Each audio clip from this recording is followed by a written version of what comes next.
We'll guide you through how to create Zapier triggers to automate your workflows efficiently. If you find this helpful, consider subscribing and liking the video. First, go to the Zapier website and log into your account. Once you're in, you'll see the dashboard. Click on Create Zap to get started.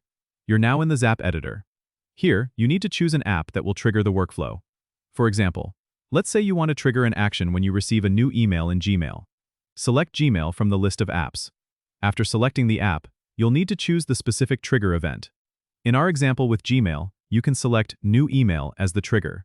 Next, click on Continue, and you'll be prompted to connect your Gmail account to Zapier. Follow the on-screen instructions to authorize Zapier to access your Gmail account. Once connected, you can customize the trigger by setting up filters if needed, like only triggering when certain criteria are met, such as emails from a specific sender. Click Test Trigger to ensure that Zapier can find a recent email to use for testing. This step is crucial as it confirms that everything is set up correctly. After testing, click Continue to move on to the action step. Now, choose an app where you want the action to occur, like adding the email details to a spreadsheet in Google Sheets.